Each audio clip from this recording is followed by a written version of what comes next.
ആശ്വാസം നേടാം. ഹൃത്തിനുള്ളിൽ ജീവൻ നൽകും വചനം, തിരുവചനം. യേശുവിൽ ഏറ്റവും പ്രിയപ്പെട്ട എൻ്റെ സഹോദരി സഹോദരന്മാരെ, ഇന്ന് നമ്മൾ ചിന്തിക്കുന്ന വിഷയം ദൈവം നമുക്ക് തന്നിരിക്കുന്ന 4 നങ്കൂരങ്ങൾ എന്നതിനെ പറ്റിയാണ്.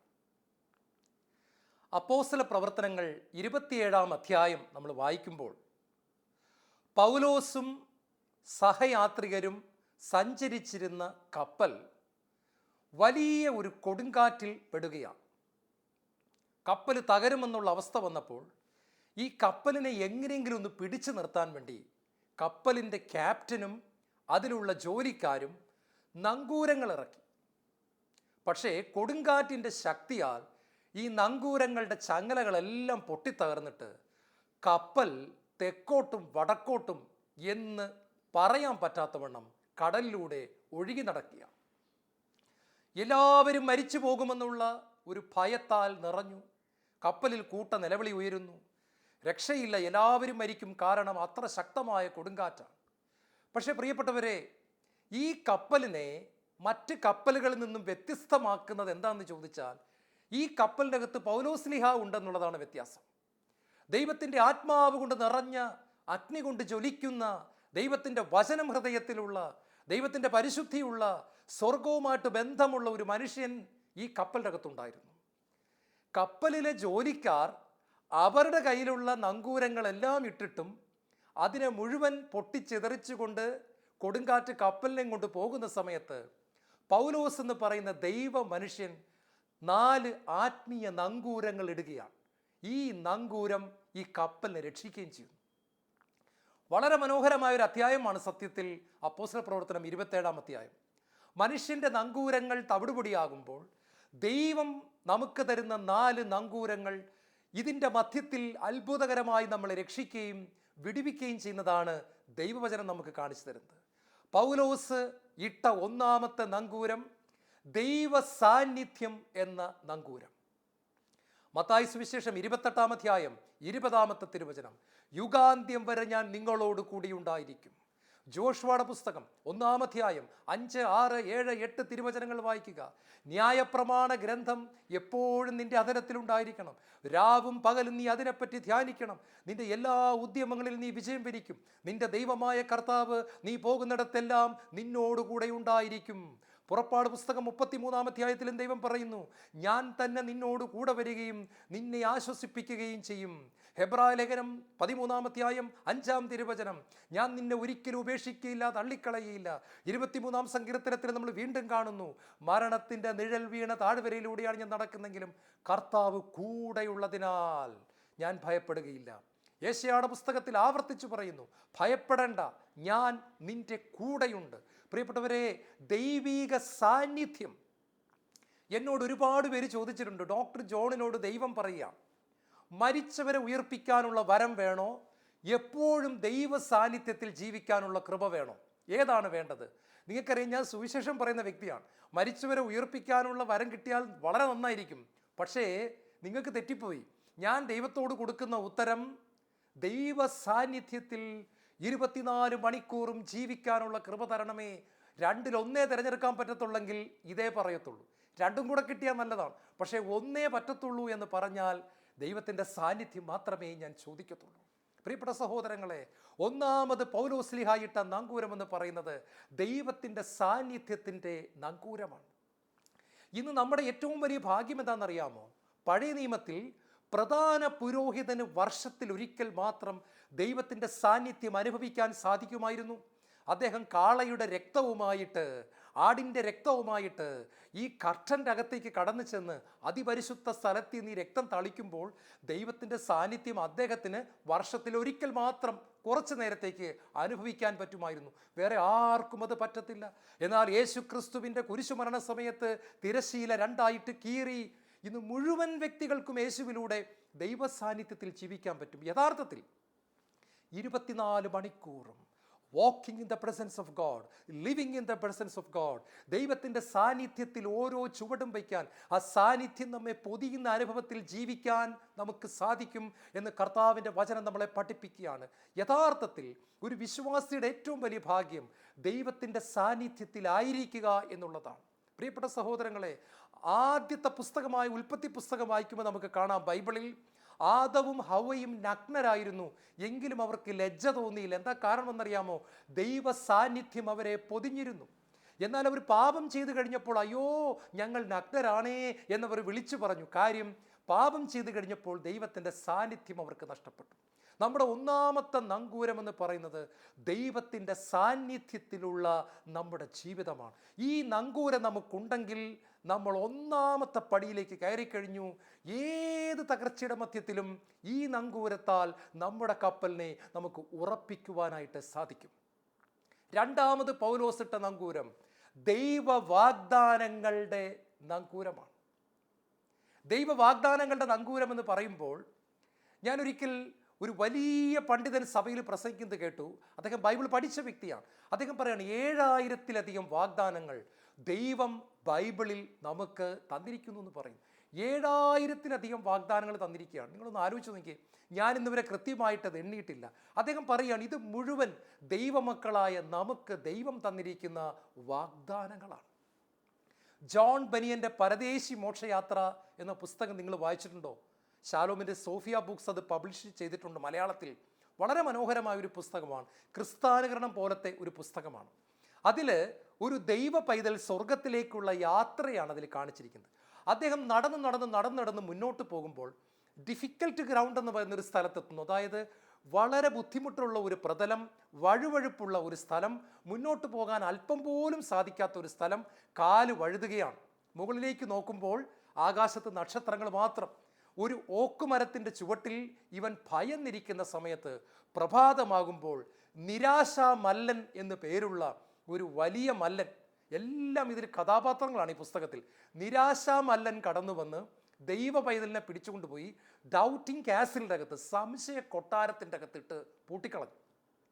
നിരാശാ മല്ലൻ കടന്നു വന്ന് വിശ്വാസിയെ കൊണ്ടുപോയി സംശയ കൊട്ടാരത്തിൻ്റെ അകത്തിട്ട് പൂട്ടിയിട്ട് കടന്നു കളഞ്ഞു. സംശയ കൊട്ടാരത്തിൻ്റെ അകത്തായിപ്പോയ വിശ്വാസിക്ക് വലിയ നിരാശ, ആത്മഹത്യ ചിന്ത, എങ്ങനെയെങ്കിലും മരിക്കണം, ഇനി ജീവിക്കണ്ട, ഇങ്ങനത്തെ ചിന്തകൾ കടന്നു വരികയാണ്. ദൈവ പൈതൽ ഇടയ്ക്കിടയ്ക്ക് പ്രാർത്ഥിക്കാൻ ശ്രമിക്കുന്നുണ്ട്, പറ്റുന്നില്ല. സ്തുതിക്കാൻ ശ്രമിക്കുന്നുണ്ട്, പറ്റുന്നില്ല. ഒന്നും ചെയ്യാൻ പറ്റുന്നില്ല. അവസാനം പോക്കറ്റിൽ കിടന്ന ഒരു താക്കോൽ എടുക്കണം. താക്കോൽ എന്താണെന്നറിയാമോ? ദൈവിക വാഗ്ദത്തങ്ങളുടെ താക്കോൽ. ദൈവിക വാഗ്ദത്തങ്ങളുടെ താക്കോലെടുത്ത് അദ്ദേഹം വളരെ നിസ്സാരമായിട്ട് ഈ സംശയ കൊട്ടാരത്തിൻ്റെ വാതിൽ തുറന്ന് അവിടെ നിന്ന് അദ്ദേഹം രക്ഷപ്പെടുകയാണ്. നിരാശാമല്ലൻ്റെ കയ്യിൽ നിന്നും രക്ഷപ്പെട്ട് അദ്ദേഹം തൻ്റെ യാത്ര തുടരുകയാണ്. പുസ്തകത്തിൻ്റെ അവസാനത്തിൽ ഈ ദൈവ പൈതൽ സ്വർഗത്തിൽ എത്തിച്ചേരുന്നതാണ് അതിൻ്റെ അവസാനം. യാത്രയുടെ മധ്യത്തിലുണ്ടാകുന്ന പ്രതികൂലങ്ങളാണ്. നിരാശാമല്ലൻ നമുക്കും ഉണ്ടാകാറുണ്ട്. സംശയ കൊട്ടാരത്തിൽ നമ്മളെയും കൊണ്ട് പൂട്ടിയിടാറുണ്ട്. പലപ്പോഴും നമുക്ക് സ്തുതിക്കാനും പ്രാർത്ഥിക്കാനും ഒന്നും പറ്റത്തില്ല. ഈ സമയത്ത് നമ്മൾ എടുക്കേണ്ട കാര്യമാണ് ദൈവിക വാഗ്ദത്തങ്ങളുടെ നങ്കൂരം എന്ന് പറയുന്ന നങ്കൂരം. യേശുവിൽ ഏറ്റവും പ്രിയപ്പെട്ട സഹോദരങ്ങളെ, കുറേ വർഷങ്ങൾക്ക് മുമ്പ് ചൈനയിൽ നിന്നും തൈവാൻ എന്ന് പറയുന്ന രാജ്യത്തേക്ക് കുറേ സ്ത്രീകളെയും കയറ്റിക്കൊണ്ട് ഒരു ബോട്ട് പോവുകയാണ്. ഇവർ തൈവാനിൽ പോയി രക്ഷപ്പെടാനായിട്ട് പോവുകയാണ്. അങ്ങനെ യാത്ര ചെയ്ത് പോകുന്ന സമയത്ത് തൈവാൻ എന്ന് പറയുന്ന രാജ്യത്തിൻ്റെ ബൗണ്ടറി അടുത്ത് എത്തിയപ്പോൾ തൈവാൻ്റെ പട്ടാളക്കാർ ഇത് കണ്ടു കഴിഞ്ഞാൽ അനധികൃതമായിട്ട് വരുന്നതാണ്, കുടിയേറ്റമാണ്, വെടിവെച്ച് കൊല്ലുമെന്നുള്ള കാര്യം ഉറപ്പാണ്. അപ്പോൾ ബോട്ടിലുണ്ടായിരുന്നവർ പറഞ്ഞു, എന്തായാലും എല്ലാവരും വെള്ളത്തിലേക്ക് ചാടി രക്ഷപ്പെട്ടുകൊള്ളുക. 38ഓളം യാത്രക്കാർ ബോട്ടിലുണ്ടായിരുന്നു. നീന്തറിയാവുന്നവരെല്ലാം ഇത് കേട്ടതും കടലിലേക്ക് എടുത്ത് ചാടി. പക്ഷെ പ്രിയപ്പെട്ടവരെ, ഇതിൽ നീന്തറിയാത്തവർ ചാടാതിരുന്നപ്പോൾ ബോട്ടിലുണ്ടായിരുന്ന ബാക്കിയുള്ളവർ ഇവരെ തള്ളിയിടുകയാണ്. അങ്ങനെ ഇവരെല്ലാം വെള്ളത്തിലേക്ക് വീണു. നീന്തറിയാത്തവരെല്ലാം മരിച്ചുപോയി.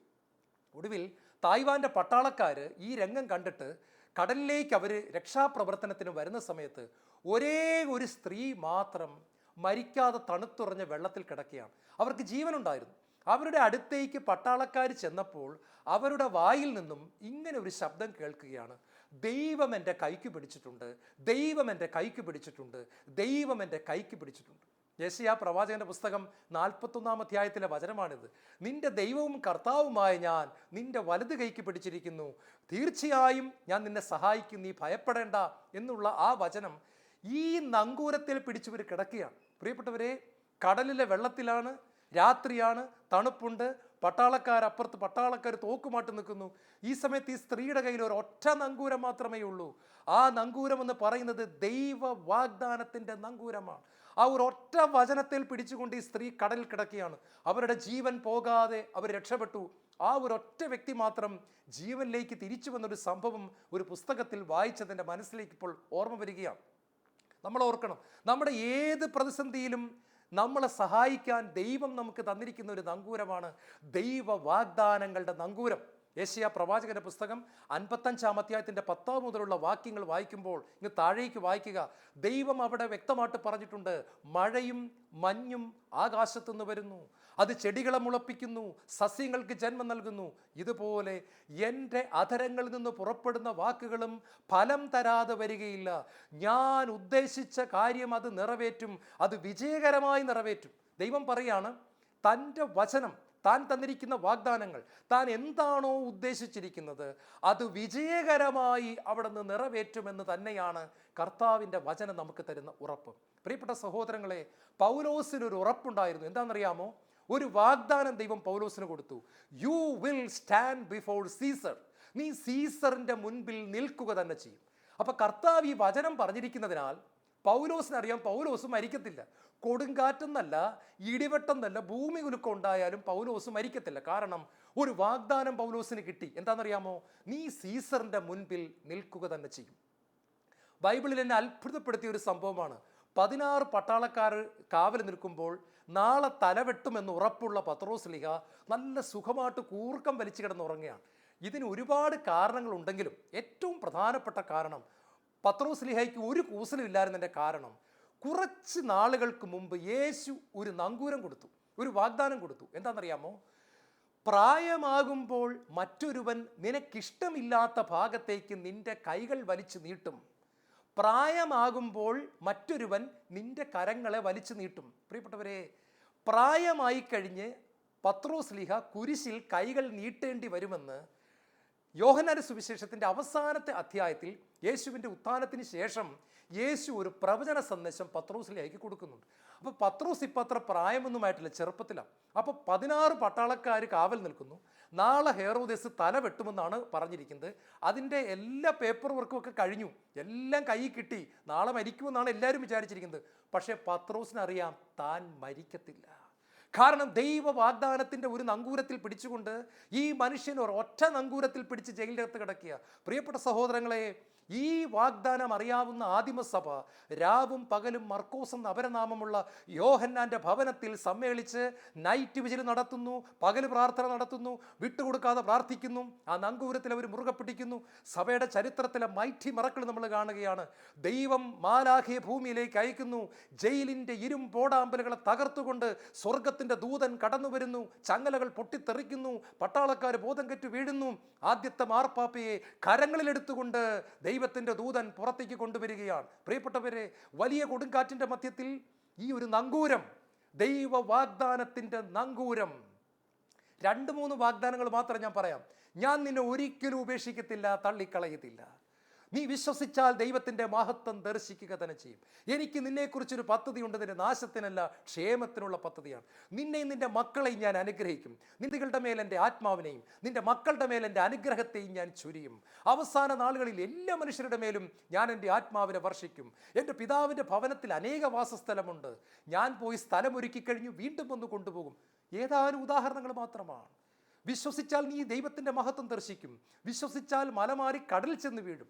പ്രിയപ്പെട്ടവർ, എത്ര വാഗ്ദാനങ്ങൾ! ഒരു ചുവപ്പ് നിറമുള്ള പേന കൊണ്ടുവന്ന്, ഒരു റെഡിങ് ഉള്ള ഒരു പെൻ കൊണ്ടുവന്ന് വാഗ്ദാനങ്ങൾ അടയാളപ്പെടുത്തി വെച്ച് പറ, ഇത് എനിക്കുള്ളതാണ്, ഇതെനിക്കും എൻ്റെ മക്കൾക്കും ഉള്ളതാണ്, ഇതെൻ്റെ തലമുറകൾക്കുള്ളതാണ്. പ്രിയപ്പെട്ടവരെ, 7000-ലധികം വാഗ്ദാനങ്ങൾ. നമ്മളിതൊന്നും അറിയാതെ പോവുകയാണ്. കുറേ നാളുകൾക്ക് മുമ്പ് അമേരിക്കയിൽ ഒരു ഭിക്ഷക്കാരൻ മരിച്ചു. ഭിക്ഷക്കാരെന്ന് പറഞ്ഞാൽ കീറിയ തുണിയൊക്കെ കൊടുത്ത് ജീവിക്കുക. ഇയാൾ ശവമടക്കിന് മുമ്പ് ഇയാളുടെ സഞ്ചി പരിശോധിച്ച് നോക്കിയപ്പോൾ ആ സഞ്ചിയുടെ അകത്ത് $4000 ഉണ്ടായിരുന്നു. $4000 എന്ന് പറഞ്ഞാൽ അറിയാമോ ദൈവമക്കളെ, ഏതാണ്ട് 2.5 ലക്ഷം ഇന്ത്യൻ രൂപ അതിൻ്റെ അകത്ത് ഉണ്ടായിരുന്നപ്പോഴാണ് കീറിയ തുണിയും ഉടുത്ത് ആഹാരം കഴിക്കാതെ ഈ മനുഷ്യൻ ജീവിച്ചത്. ഒന്ന് ആലോചിച്ച് നോക്കിക്കോണം. ഇതെല്ലാം കൂടെ കൂട്ടിയിട്ടിട്ട് എത്രയുണ്ടെന്ന് പോലും എണ്ണാതെ ഈ സഞ്ചിയും കൊണ്ട് ഈ മനുഷ്യൻ നടക്കുകയാണ്. വല്ലതും തായോ എന്ന് പറഞ്ഞു. തൻ്റെ സഞ്ചിയുടെ അകത്ത് ഇത്രയും പൈസ കിടക്കെ അദ്ദേഹം ഭിക്ഷക്കാരനായിട്ട് മരിക്കുകയാണ്. പത്രങ്ങളിൽ വന്നൊരു വാർത്തയാണ് ഞാൻ പങ്കുവച്ചത്. ഇതുപോലെയാണ് ദൈവത്തിൻ്റെ വാഗ്ദാനം. ബൈബിൾ അങ്ങോട്ട് കൈകളിലോട്ട് എടുക്കണം, നെഞ്ചോട് ചേർത്ത് പിടിക്കണം. This promise is for me. ഈ വാഗ്ദാനം എനിക്കുള്ളതാണ്. പഠിക്കാൻ ബുദ്ധി കുറഞ്ഞ കുഞ്ഞുങ്ങൾ കർത്താവിൻ്റെ അടുത്ത് നിന്നിട്ട് പറയണം, സോളമനോട് ദൈവം കൊടുത്ത വാഗ്ദാനമുണ്ട്, അതങ്ങോട്ട് എടുക്കണം. നിനക്ക് ഞാൻ ജ്ഞാനം തരുന്നു, നിനക്ക് ഞാൻ ജ്ഞാനം തരുന്നു, നിനക്ക് ഞാൻ വിസ്ഡം തരുന്നു എന്ന് പറയുന്ന വാഗ്ദാനം. യാക്കോബിൻ്റെ ലേഖനം 1-ാം അധ്യായത്തിൻ്റെ 4-5 വായിക്കുക. നിങ്ങളിൽ ജ്ഞാനം കുറവുള്ളവൻ ദൈവത്തോട് ചോദിക്കട്ടെ, ഉദാരമായി നൽകുമെന്നാണ് പറഞ്ഞിരിക്കുന്നത്. പിശുക്കിയല്ല, ഇഷ്ടം പോലെ അങ്ങോട്ട് തരുമെന്നാണ്. ഇതൊക്കെ നമ്മൾ മനസ്സിലാക്കിയിരിക്കണം. പ്രിയപ്പെട്ടവരെ, പൗലോസിൻ്റെ ജീവിതത്തിലെ 2ാമത്തെ നങ്കൂരം എന്ന് പറയുന്നത് ദൈവ വാഗ്ദാനത്തിൻ്റെ നങ്കൂരമായിരുന്നു. 3ാമത്തത് ദൈവ പരിപാലനയുടെ നങ്കൂരമാണ്. ദൈവം നമ്മളെ പരിപാലിക്കുന്ന ഒരു നങ്കൂരമുണ്ട്. യേശയ്യാ പ്രവാചകന്റെ പുസ്തകം 45-ാം അധ്യായം അതിൻ്റെ 7ാമത്തെ വാക്യം ഇങ്ങനെയാണ് പറയുന്നത്: ഞാൻ പ്രകാശം ഉണ്ടാക്കി, ഞാൻ അന്ധകാരത്തെ സൃഷ്ടിച്ചു, ഞാൻ സുഖദുഃഖങ്ങൾ നൽകുന്നു, ഇതെല്ലാം ചെയ്യുന്ന കർത്താവ് ഞാൻ തന്നെ.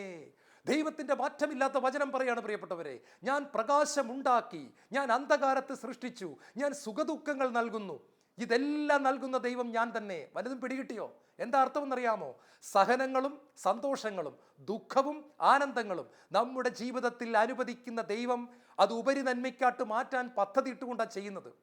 ഞാൻ ഈ സ്കൂളിൽ പഠിക്കുന്ന കാലത്ത് സ്കൂളിൽ നിന്ന് വൈകുന്നേരം വരുമ്പോൾ നല്ല വിശപ്പാണ്. അപ്പോൾ ഈ രാത്രിയത്തെ ആഹാരം നേരത്തെ കഴിക്കണം. ഞാൻ എൻ്റെ മമ്മിയോട് പറയും, മമ്മി രാത്രിയത്തെ ആഹാരം നേരത്തെ തരണേ. അപ്പോൾ ഈ പൊരിച്ച മീനും എന്തെങ്കിലും വെണ്ടയ്ക്കൊക്കെ ആണെങ്കിൽ ഭയങ്കര സന്തോഷമായിട്ടിരുന്ന് കഴിക്കും. ചില ദിവസം നോക്കുമ്പോൾ പാവയ്ക്കയുടെ എന്തെങ്കിലും ഒരു പ്രിപ്പറേഷൻ ഉണ്ടായിരിക്കും. ഇത് കാണുമ്പോഴേ എൻ്റെ മനസ്സങ്ങ് ഇടിഞ്ഞു പോകും. എനിക്ക് പാവയ്ക്ക ഇഷ്ടമില്ല. അപ്പോൾ എൻ്റെ മമ്മി എന്നോട് പറയും, നീ പാവയ്ക്ക കഴിക്കണം, നിനക്ക് ഒരുപാട് പഠിക്കാനുണ്ട്, പാവയ്ക്കയുടെ അകത്ത് ഇരുമ്പിൻ്റെ അംശമുണ്ട്, അയണുണ്ട്, അല്ലെങ്കിൽ നിനക്ക് അനീമിയ ഉണ്ടാകും, വിളർച്ച ഉണ്ടാകും, രക്തം ഉണ്ടാകണ്ടേ. ഇതൊന്നും എനിക്ക് മനസ്സിലാകത്തില്ല. പക്ഷേ പിന്നീട് ഒരു ഡോക്ടറാകാനായിട്ട് ഞാൻ മെഡിക്കൽ കോളേജിൽ പഠിക്കുമ്പോഴാണ് ഈ പാവയ്ക്ക എന്ന് പറഞ്ഞ സാധനം എന്താ സംഭവം എന്ന് പിടികിട്ടുന്നത്. പ്രിയപ്പെട്ട മക്കളെ, ഇതുപോലെയാണ് ദൈവത്തിൻ്റെ പരിപാടി. അമ്മമാർ ഡൈനിങ് ടേബിളിൽ പാവയ്ക്ക വിളമ്പുമ്പോൾ നമുക്കിഷ്ടമില്ല. മീൻ പൊരിച്ചു വെച്ചിരിക്കുകയാണെങ്കിൽ നമുക്കിഷ്ടമാണ്, പാവയ്ക്ക നമുക്ക് വേണ്ട. ഇതുപോലത്തെ ഒരു വചനമാണ് കർത്താവ് പറയുന്നത്. സുഖദുഃഖങ്ങൾ ഞാൻ നൽകുന്നു, അന്ധകാരവും പ്രകാശവും ഞാൻ ഉണ്ടാക്കി, ഇതെല്ലാം തരുന്ന ദൈവം ഞാൻ തന്നെ. വർഷങ്ങൾക്ക് മുമ്പ് സ്കോട്ട്ലൻഡ് എന്ന് പറയുന്ന രാജ്യത്ത് റോബർട്ട് ബ്രൂസ് എന്ന് പറയുന്ന ദൈവദാസനെ ശത്രുക്കൾ കൊല്ലാൻ വേണ്ടി ഓടിച്ചിടുകയാണ്. അയാൾ തൻ്റെ ജീവനെ രക്ഷിക്കുന്നതിന് വേണ്ടി ഓടുകയാണ്. ഇയാളിങ്ങനെ ഓടി ഓടി ഓടി ഓടി ശത്രുക്കൾ പുറകെ ഉണ്ട്. പിടിക്കുമെന്ന് ഉറപ്പായി, ഇനി ഓടാൻ രക്ഷയില്ല. അങ്ങനെ നോക്കുമ്പോൾ ഒരു ചെറിയ ഗുഹ, കുഞ്ഞൊരു ദ്വാരം അതിൻ്റെ ഫ്രണ്ടിലുണ്ട്. ഇയാൾ ഓടി ഈ ഗുഹയുടെ അകത്തോട്ട് അങ്ങോട്ട് കയറി. ചെറിയൊരു വാതിലേ ഉള്ളൂ. കഷ്ടിച്ച് അതിൻ്റെ അകത്തൂടെ ഊഴ്ന്ന് അകത്തോട്ടിറങ്ങി. ഇയാൾക്കറിയാം പിടിക്കപ്പെടും. പക്ഷെ ഈ മനുഷ്യൻ റോബർട്ട് ബ്രൂസ് ഈ ഗുഹയുടെ അകത്തോട്ട് കയറിയിരുന്നതും അദ്ദേഹം ഒരു കാഴ്ച കണ്ടു. അതിൻ്റെ ആ വാതിലിരുന്ന ഒരു വലിയ ചെലന്തി നിമിഷ നേരം കൊണ്ട് തൻ്റെ ശരീരത്തിൽ നിന്ന് വല പുറപ്പെടുവിച്ച് ചെലന്തി വല ഉണ്ടാക്കി ഈ ഗുഹയുടെ മുഖം അടച്ചു കളഞ്ഞു. ഒരു ചെലന്തി വല അവിടെ രൂപപ്പെട്ടു. അപ്പോൾ ഒരു 2 മിനിറ്റ് കഴിഞ്ഞതും പുറകെ ശത്രുക്കൾ വാളുമായിട്ട് വരികയാണ്. അവനെ എവിടെ കണ്ടാലും വെട്ടിക്കൊല്ലണം എന്നൊക്കെ പറഞ്ഞ് ഇങ്ങനെ ബഹളം വെച്ച് വരുമ്പോൾ ഒരുത്തൻ വിളിച്ചു പറഞ്ഞു, ദാ ഇവിടെ ഒരു ഗുഹയുണ്ട്, ഇതിൻ്റെ അകത്തും കൂടെ കയറി ഒന്ന് നോക്കാം. അപ്പോൾ റോബർട്ട് ബ്രൂസ് ഇങ്ങനെ കിടുകിടാ വിറക്കുക. അപ്പോൾ വേറൊരുവൻ പറയാം, എടാ മണ്ട, നിന്നെപ്പോലൊരു മണ്ടനെ കൂടെ കിട്ടിയല്ലോ. അവൻ ചോദിച്ചു, എന്താ കാര്യം? എടാ അത് ചെലന്തി വല ഇരിക്കുന്ന കണ്ടില്ലേ? എടാ റോബർട്ട് ബ്രൂസ് ഇതിൻ്റെ അകത്ത് കയറിയെങ്കിൽ ചെലന്തി വല പൊട്ടാതെ കയറാൻ പറ്റുമോ? അപ്പോൾ ഇതിൻ്റെ അകത്ത് അവൻ ഉറപ്പായിട്ടും ഇല്ല. നമുക്ക് സമയം കളയാതെ നേരെ പോകാം, എവിടെ വെച്ചെങ്കിലും അവനെ കിട്ടും. ഇനി ഇതിൻ്റെ അകത്ത് കയറി ഒരു 10 മിനിറ്റ് കളയണ്ട, നമ്മൾ മണ്ടത്തരം കാണിക്കരുത്. അങ്ങനെ അവർ ആ ഗുഹയുടെ അകത്ത് കയറിയില്ല. പ്രിയപ്പെട്ട സഹോദരങ്ങളെ, ചെലന്തിയെ ദൈവം സൃഷ്ടിച്ച് എന്തിനാന്നൊക്കെ ഇടയ്ക്കൊക്കെ ഞാൻ ചിന്തിച്ചിട്ടുണ്ട്. ദൈവമേ, ഈ ചെലന്തി, പല്ലി, ഇതൊക്കെ എന്തിനാ? ഒരു ദൈവദാസന്റെ ജീവനെ ശത്രുവിൻ്റെ കരങ്ങളിൽ നിന്ന് രക്ഷിക്കാൻ ദൈവം തൻ്റെ സൃഷ്ടിയായ ഒരു ചെലന്തിയെ ഉപയോഗിക്കുകയാണ്. ഇതാണ് ഞാൻ പറഞ്ഞത്, ദൈവത്തിൻ്റെ പരിപാലനയുടെ മനോഹരമായ 3ാമത്തെ നങ്കൂരം പൗലോസിൻ്റെ ജീവിതത്തിൽ പൗലോസ് എടുത്ത് ഉപയോഗിക്കുകയാണ്. ഈ നങ്കൂരത്തിൽ പൗലോസ് മുറുകെ പിടിക്കുകയാണ്. റെയ്മണ്ട് എഡ്മണ്ട് എന്ന് പറയുന്ന ഒരു എഴുത്തുകാരനുണ്ട്. അദ്ദേഹത്തിൻ്റെ പ്രശസ്തമായ ഒരു പുസ്തകമാണ് ക്വയറ്റ്നസ് ആൻഡ് കോൺഫിഡൻസ് എന്ന് പറയുന്ന പുസ്തകം. അതിൽ അദ്ദേഹം ഇങ്ങനെയാണ് പറയുന്നത്: ഈ പ്രയാസകരമായ സാഹചര്യത്തിൽ എൻ്റെ ദൈവം എന്നെ കൊണ്ടുവന്നാക്കി. 2, ഈ പ്രയാസകരമായ സാഹചര്യത്തിൽ ഒരു ദൈവ പൈതലായി ജീവിക്കാനും ദൈവിക സ്വഭാവം പുറപ്പെടുവിക്കാനും ദൈവം എനിക്ക് കൃപ തന്നു. 3, തൻ്റെ പാഠങ്ങൾ അവിടെ തന്നെ പഠിപ്പിച്ചു. 4, തക്ക സമയമായപ്പോൾ അവിടെ തന്നെ അതിൽ നിന്നും പുറത്തേക്ക് കൊണ്ടുവരികയും ചെയ്തു. കാണുക പ്രിയപ്പെട്ടവരെ, 4 മനോഹരമായ കാര്യങ്ങൾ നമ്മുടെ വേദനയുമായിട്ട് ബന്ധപ്പെട്ട് എഴുത്തുകാരൻ പറഞ്ഞിരിക്കുകയാണ്. 1, ദൈവം എന്നെ ഇവിടെ കൊണ്ടുവന്നാക്കി. ഈ സാഹചര്യത്തിൽ ദൈവം എന്നെ കൊണ്ടുവന്നാക്കി. 2, ഈ സാഹചര്യത്തിൽ പെറുപിറുക്കാതെ പരാതി പറയാതെ ദൈവത്തിൻ്റെ മകനായി മകളായി ജീവിക്കാനുള്ള കൃപ ദൈവം എനിക്ക് തന്നു. 3, തനിക്ക് കുറെ പാഠങ്ങൾ പഠിപ്പിക്കാനുണ്ടായിരുന്നു, അതെന്നെ പഠിപ്പിച്ചു. 4, തക്ക സമയമായപ്പോൾ ദൈവം തന്നെ എന്നെ അതിൻ്റെ പുറത്തേക്ക് കൊണ്ടുവരികയാണ്. ദൈവത്തിൻ്റെ പരിപാലന അത്ഭുതകരമാണ്. മറിയവും ജോസഫും ഉണ്ണിയേശുവും കൂടി ഈജിപ്തിലേക്ക് ഒളിച്ചോടാൻ മാലാഖ പറയുകയാണ്. ഞാനിത് ആദ്യം വായിച്ചപ്പോൾ എന്ത് ചെയ്യും, ദൈവമേ, വേറൊരു രാജ്യത്ത് പോയി ഔസപിതാവ് എങ്ങനെ ജീവിക്കും? ഈ ഈശോയ്ക്ക് മാതാവിന് പാല് കൊടുക്കണം, ആഹാരം കഴിക്കണം, വേറെ രാജ്യത്തോട്ട് ഇത് എങ്ങനെ അവിടെ പോയി ജീവിക്കും? വീട് വാടകയ്ക്ക് എടുക്കണം. ഇസ്രായേലിൽ നിന്ന് ഈജിപ്തിലേക്ക് പോവുകയാണ്, എന്തുമാത്രം കഷ്ടപ്പെടും. പക്ഷെ നിങ്ങൾ ശ്രദ്ധിച്ചോ, കിഴക്ക് നിന്ന് വന്ന 3 ജ്ഞാനികൾ സ്വർണം, മീറ, കുന്തിരിക്കുമാണ് കാഴ്ചവെച്ചത്. മീറയും കുന്തിരിക്കും ഒക്കെ അവിടെ നിൽക്കട്ടെ, സ്വർണം എന്ത് ചെയ്തു? ഈ സ്വർണമാണ് ഈജിപ്തിൽ പോയപ്പോൾ തിരുക്കുടുംബത്തിന് ഒരു വാടക വീട് മേടിക്കുവാനും അവിടെ ഉണ്ടായിരുന്ന ജീവിതകാലത്ത് തങ്ങളുടെ ജീവിതത്തെ മുന്നോട്ട് കൊണ്ടുപോകുവാനും ദൈവം അവരെ അത്ഭുതകരമായിട്ട് പരിപാലിക്കുകയായിരുന്നു. പ്രിയപ്പെട്ടവരെ, എൻ്റെയും നിങ്ങളുടെയും ജീവിതം നമ്മൾ പുറകോട്ട് തിരിഞ്ഞു നോക്കുമ്പോൾ അത്ഭുതകരമായ ദൈവിക പരിപാലനയുടെ നങ്കൂരം നമ്മുടെ ജീവിതത്തിൽ കാണാൻ സാധിക്കും. റോമാലേഖനം 8-ാം അധ്യായം 28-ാമത്തെ തിരുവചനം: തന്നെ സ്നേഹിക്കുന്ന ദൈവത്തെ സ്നേഹിക്കുന്നവർക്ക്, അവിടുത്തെ പദ്ധതി അനുസരിച്ച് വിളിക്കപ്പെട്ടവർക്ക് അത് സകലതും അവിടെ നിന്ന് നന്മയ്ക്കാക്കി മാറ്റുകയാണ്. ഇത് നമ്മൾ വിശ്വസിക്കണം. ഇത് ദൈവത്തിൻ്റെ പരിപാലനയുടെ ഭാഗമാണ്. ചില സമയത്ത് ഒരു പരീക്ഷ തോറ്റുപോകുന്നത് പോലും ഒരു 15 വർഷം കഴിഞ്ഞ് തിരിഞ്ഞു നോക്കുമ്പോൾ മനസ്സിലാകും അതിൻ്റെ പിന്നിൽ എന്തോ ഒരു പദ്ധതി ഉണ്ടായിരുന്നു. അതൊരു 15 കൊല്ലം കഴിയുമ്പോഴാണ് മനസ്സിലാകുന്നത്, അന്ന് ആ പരീക്ഷ തോറ്റുപോയില്ലായിരുന്നെങ്കിൽ ഇന്ന് ഞാനിവിടെ എത്തത്തില്ലായിരുന്നു. ഇങ്ങനെയൊക്കെ നമുക്ക് മനസ്സിലാകും. ഒരു ഉദാഹരണം ഞാൻ പറഞ്ഞൊന്ന് മാത്രമേ ഉള്ളൂ. ഒരു രാജ്യത്തേക്ക് പോകാൻ പറ്റുന്നില്ല, മറ്റൊരു രാജ്യത്തു നിന്ന് പെടുകയാണ്. പ്രിയപ്പെട്ടവർ, ഇങ്ങനെയൊക്കെ ഒരുപാട് കാര്യങ്ങൾ നമുക്ക് സംഭവിക്കുന്നു. ദൈവ പരിപാലനയുടെ നങ്കൂരം. 4-ാമത്തെ നങ്കൂരമാണ് ദൈവ പ്രവൃത്തിയുടെ നങ്കൂരം. റോമാലേഖനം 9-ാം അധ്യായത്തിൻ്റെ 3-ാമത്തെ തിരുവചനം: ദൈവത്തിൻ്റെ വചനം ഒരിക്കലും പരാജയപ്പെട്ടിട്ടില്ല. ഇത് നമ്മൾ അണ്ടർലൈൻ ചെയ്ത് വെക്കണം കേട്ടോ. ദൈവത്തിൻ്റെ വചനം ഒരിക്കലും പരാജയപ്പെട്ടിട്ടില്ല. കാരണം ദൈവത്തിൻ്റെ വായിൽ നിന്നത് പുറത്തേക്ക് വന്ന വചനമാണ്. ദൈവം പ്രവർത്തിക്കും. ദൈവം നേരത്തെ പൗലോസിനൊരു വാക്ക് കൊടുത്തു: you will stand before Caesar. നീ സീസറിൻ്റെ മുമ്പിൽ നിൽക്കുക തന്നെ ചെയ്യും. പ്രിയപ്പെട്ടവരെ, ദൈവം അത് പ്രവർത്തിച്ച് തന്നെ കാണിക്കുകയാണ്. ദൈവം അത്ഭുതകരമായിട്ട് ദൈവം ഒരു കാര്യം കൂടെ പൗലോസിനോട് പറയുന്നുണ്ട്: നിന്റെ കപ്പൽ തകർന്നു പോകും, പക്ഷെ യാത്രക്കാരെല്ലാം രക്ഷപ്പെടും. കാണുക, നിന്റെ കപ്പൽ തകർന്നു പോകും, യാത്രക്കാരെല്ലാം രക്ഷപ്പെടും. ഇതാണ് ദൈവം കൊടുത്ത വാഗ്ദാനം. അതങ്ങനെ തന്നെ സംഭവിക്കുകയാണ്. കപ്പൽ തകർന്നു പോകുന്നു, ഒരാൾക്ക് പോലും ജീവഹാനി സംഭവിക്കാതെ മുഴുവൻ യാത്രക്കാരെയും ദൈവത്തിൻ്റെ വാഗ്ദാന പ്രകാരം ദൈവം അത്ഭുതകരമായിട്ട് പരിപാലിക്കുക തന്നെ ചെയ്യുക. എൻ്റെ മനസ്സിലേക്ക് ഓടി വരുന്നത് ഷാലോമിൻ്റെ സാരഥിയായ ബഹുമാനപ്പെട്ട ബെന്നി പുന്നത്തറ ബ്രദറിൻ്റെ ജീവിതത്തിലെ ഒരു സംഭവമാണ്. ബെന്നി സാർ വളരെ വർഷങ്ങൾക്ക് മുമ്പ് കോഴിക്കോട് ജില്ലയിൽ ഒരു ഗ്രാമത്തിൽ ഫെഡറൽ ബാങ്കിൽ ജോലി ചെയ്യുന്ന സമയത്ത് വൈകുന്നേരം ജോലി കഴിഞ്ഞ് തിരിച്ചു വരുമ്പോൾ അദ്ദേഹം ബസ് സ്റ്റോപ്പിൽ നിൽക്കുകയാണ്. അപ്പോൾ ജോസ് കാപ്പൻ ചേട്ടൻ എന്ന് പറയുന്ന ചേട്ടൻ ആ ബസ് സ്റ്റോപ്പിൽ നിൽപ്പുണ്ട്. അപ്പോൾ ആരോ ബെന്നി സാറിനെ പരിചയപ്പെടുത്തി കൊടുത്തു: സാറേ, ഇതാണ് ജോസ് കാപ്പൻ ചേട്ടൻ കേട്ടോ, ദർശനവരമൊക്കെ ഉള്ളൊരു ചേട്ടനാണ്. അപ്പോൾ ഇവർ 3 പേരും കൂടെ ആളൊഴിഞ്ഞ ആ ചെറിയ ബസ് സ്റ്റോപ്പിൽ നിന്ന്, കുഞ്ഞ് ഗ്രാമത്തിലെ ബസ് സ്റ്റോപ്പിൽ നിന്ന് 1 മിനിറ്റ് ഒന്ന് പ്രാർത്ഥിച്ചു. പ്രാർത്ഥിച്ച സമയത്ത് ജോസ് കാപ്പൻ ചേട്ടൻ കണ്ണടച്ചിട്ട് വിളിച്ചു പറഞ്ഞു: സാറ് സുവിശേഷവുമായി ഒരുപാട് രാജ്യങ്ങളിലേക്ക് പ്ലെയിനിൽ കയറി പോകുന്നതായിട്ട് ദൈവത്തിൻ്റെ പരിശുദ്ധാത്മാവിനെ കാണിക്കാമെന്ന് പറഞ്ഞു.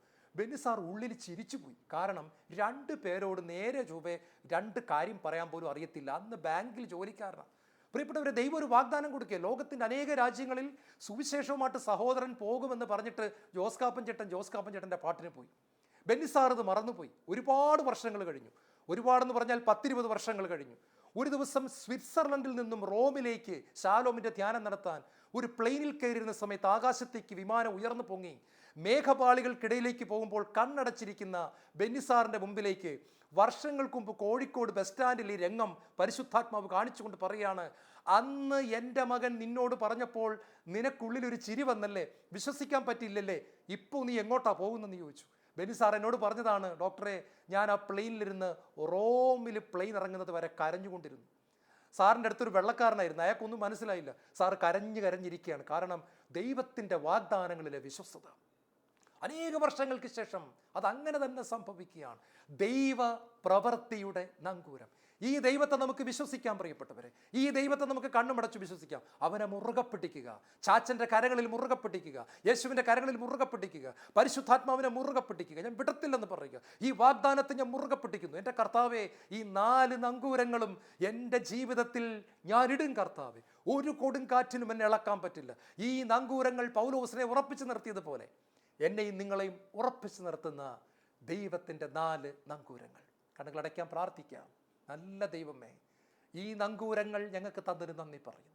ഇതിനെ മുറുകെ പിടിച്ചുകൊണ്ട് മുന്നോട്ട് പോകാനും ദൈവപ്രവൃത്തി ജീവിതത്തിൽ കാണുന്നത് വരെ മുറുകെ പിടിച്ചിരിക്കാനും ഒരിക്കലും നിന്നിൽ നിന്ന് വിട്ടുപോകാതിരിക്കാനും ഞങ്ങൾ അനുഗ്രഹിക്കണമേ. യേശുവേ നന്ദി, യേശുവേ ആരാധന, യേശുവേ മഹത്വം.